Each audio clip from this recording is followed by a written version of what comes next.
Estamos em Gênesis capítulo 6 e hoje daremos continuidade ao nosso estudo a partir do versículo 18. Dê uma pausa no vídeo, faça sua oração e peça a iluminação do Espírito Santo para entender o que eu vou dizer aqui e volte para prosseguirmos com o estudo. Se você gosta de assistir aos vídeos do canal, por favor inscreva-se, comente, compartilhe e deixe o seu gostei. Vamos lá, Gênesis 6:18.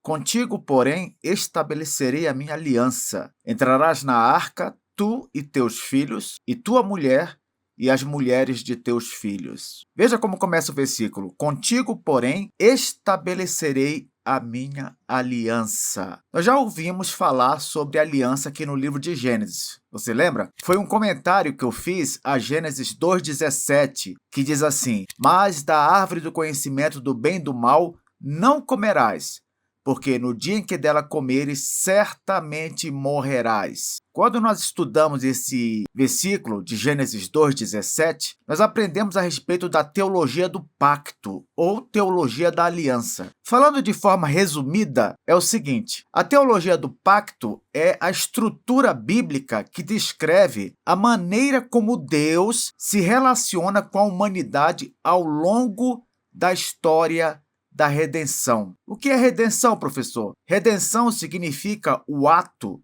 pelo qual Deus resgata os pecadores da escravidão do pecado e da condenação eterna por meio da obra de Cristo. É a história da salvação dos eleitos. É isso. Essa história da salvação, ela acontece porque Deus faz pactos, faz alianças com o ser humano. Os três pactos fundamentais, ou alianças fundamentais, são: primeiro, o pacto da redenção. Esse aí foi feito na eternidade passada ainda, entre as pessoas da Trindade.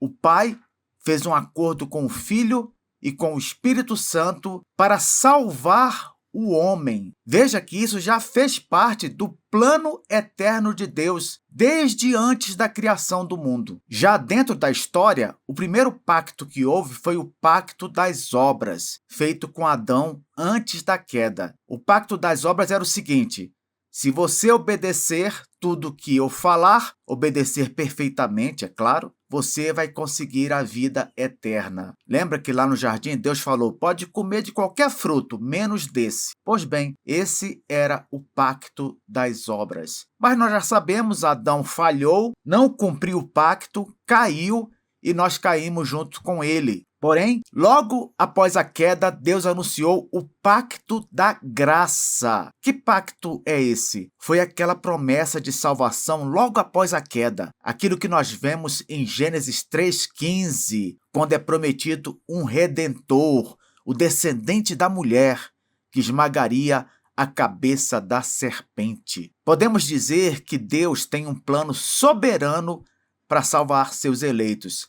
E esse plano está sendo executado dentro da história e esclarecido através dos pactos. Eu falei há pouco sobre o pacto da redenção.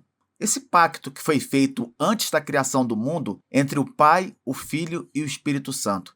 Foi um acordo entre as pessoas da Trindade. Já prevendo a queda do homem como parte de seu plano, Deus prometeu no pacto da redenção dar um povo regenerado ao Filho. O Filho, por sua vez, prometeu obedecer e morrer em favor desse povo. E o Espírito prometeu aplicar a salvação obtida por Cristo aos eleitos, regenerando-os e, assim, capacitando-os para viver essa nova vida conquistada por Cristo. Então, o Pai, ele elege e promete esse povo eleito ao Filho. O Filho promete morrer por esse povo, garantindo-lhe, assim, a salvação e o livramento da condenação. E o Espírito entra regenerando os eleitos, capacitando-os para essa vida obtida em Cristo. Professor, existe alguma base bíblica de que houve realmente um acordo entre as pessoas da Trindade antes da criação do mundo? Sim, existe. Veja só, João 17, 2-5. Jesus falando lá na sua oração sacerdotal. Assim como lhe conferiste autoridade sobre toda a carne, a fim de que ele conceda a vida eterna a todos os que lhe deste. E a vida eterna é esta, que te conheçam a ti, o único Deus verdadeiro, e a Jesus Cristo a quem enviaste. Eu te glorifiquei na terra, consumando a obra que me confiaste para fazer. Está vendo? Deus Pai deu ao Filho uma obra para fazer.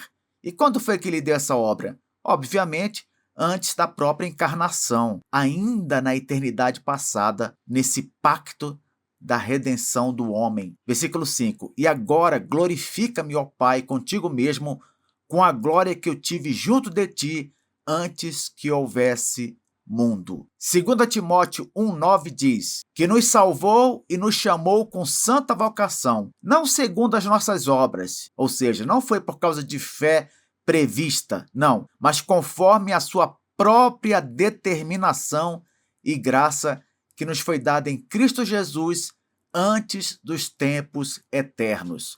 Essa expressão antes dos tempos eternos se refere à eternidade passada, àquele período que não havia tempo ainda antes da criação do mundo, entende? Isso nos mostra que a nossa salvação, meu irmão, minha irmã, é segura. Por quê? Porque Deus a planejou desde a eternidade passada. Isso já foi uma coisa resolvida no passado, está simplesmente sendo executada agora, dentro do tempo e do espaço. O pacto de obras, se você não entendeu ainda de forma clara, foi aquele acordo feito com Adão no Éden, acordo pelo qual, se Adão obedecesse perfeitamente, teria a vida eterna. A condição qual era? Obediência perfeita. Quando Adão pecou, quebrou esse pacto e trouxe a morte. Por isso que Jesus teve de entrar em cena com o pacto da graça. Para quê? Para fazer aquilo que Adão não conseguiu fazer por nós.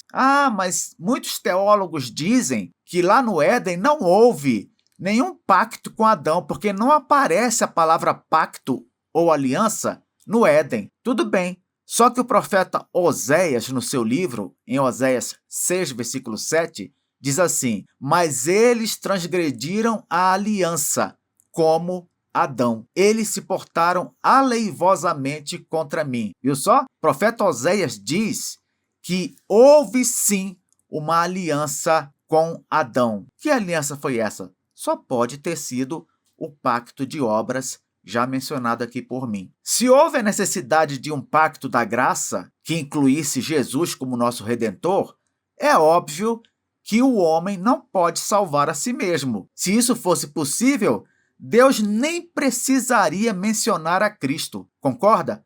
Era só deixar na mão do homem e o homem, como ele fez, desenvolveria religiões tentando criar o seu próprio caminho de salvação e aí seria salvo. Mas isso não é possível. Após a queda, tornou-se necessário um mediador perfeito, alguém sem pecado, que fizesse no nosso lugar aquilo que jamais poderíamos fazer, prestar uma obediência perfeita e, ao mesmo tempo, morrer pelos pecados que temos. Então, o pacto da graça, que envolve Cristo e que foi anunciado lá em Gênesis 3,15, apresenta nosso Senhor como fiador do pacto das obras. Entendeu agora? Houve o pacto das obras com Adão, Adão falhou, como nós estávamos representados em Adão, caímos junto com ele, então Deus apresenta Cristo como fiador desse pacto. É Jesus quem vai fazer aquilo que Adão não pôde fazer. Desde Gênesis 3,15, na verdade, o crente espera pelo seu Redentor, anunciado ali. Veja só o que diz Jó, em Jó 19:25.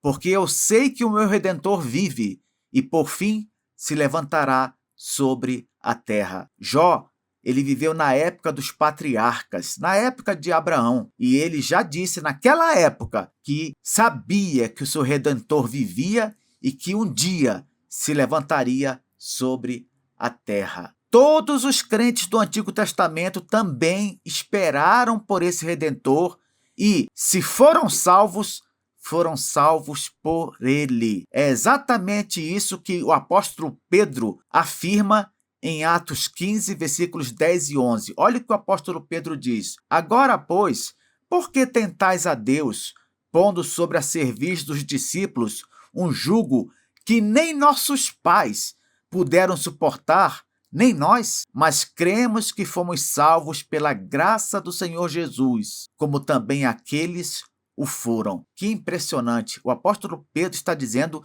que os antepassados, aqueles que viveram na época do Antigo Testamento, foram salvos pela graça do Senhor Jesus. E por que isso? Porque eles também esperaram pelo Redentor. E isso durou, essa espera, até que o Senhor Jesus encarnasse e anunciasse pessoalmente a salvação que ele estava trazendo consigo. Esse pacto da graça, anunciado em Gênesis 3,15 e mediado pelo nosso Senhor e Salvador Jesus Cristo, ele é desenvolvido melhor em outros subpactos, vamos dizer assim, pactos menores, feitos com Noé, Abraão, Moisés e Davi. Isso mesmo. O pacto que a gente está vendo agora com Noé é nada mais, nada menos que um subpacto do pacto da graça em Cristo. Em outras palavras, o pacto de Deus com Noé vai revelar alguma coisa a respeito do pacto da graça intermediado por Jesus Cristo. Assim também, o pacto com Abraão, que nós vamos ver mais adiante, vai revelar mais aspectos do pacto da graça. O pacto com Moisés,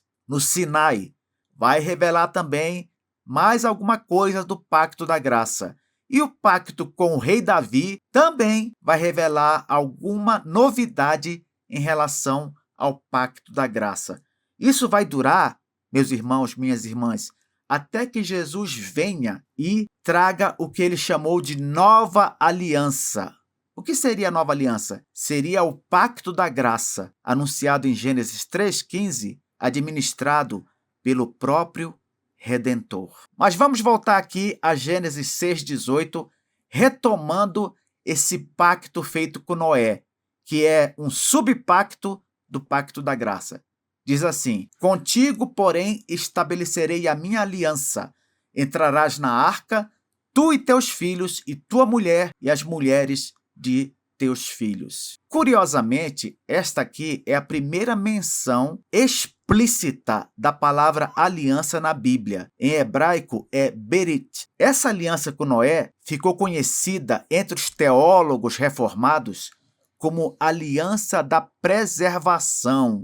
Por que, professor, aliança da preservação? Porque neste pacto, Deus preservou uma família e não a preservou por mérito próprio, não. Preservou pela graça. E além de preservá-la, se comprometeu em também preservar a humanidade de uma nova destruição por meio de dilúvio. Você sabia disso? Nessa aliança com Noé, Deus não só preservou o próprio Noé e sua família para dar continuidade à humanidade neste mundo, mas também prometeu que nunca mais o mundo sofreria um dilúvio. Também por isso é chamado de aliança da preservação. Professor, o que nós devemos saber de forma resumida sobre a aliança da preservação entre Deus e Noé? O que eu já falei aqui, que é uma aliança menor, que faz parte de outra aliança maior, chamada de aliança da graça, ou pacto da graça, que tem Cristo como fiador, aquele que se dispôs a cumprir a parte do ser humano no acordo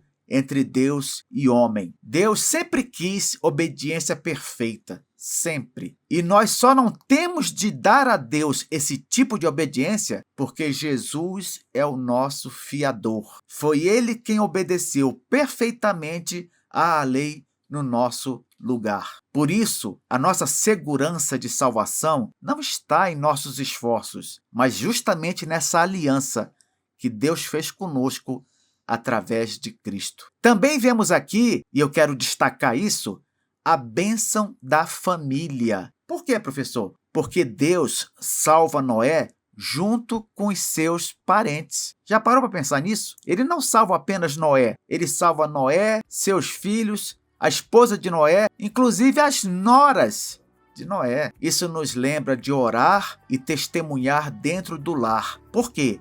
Porque Deus tem prazer em salvar famílias.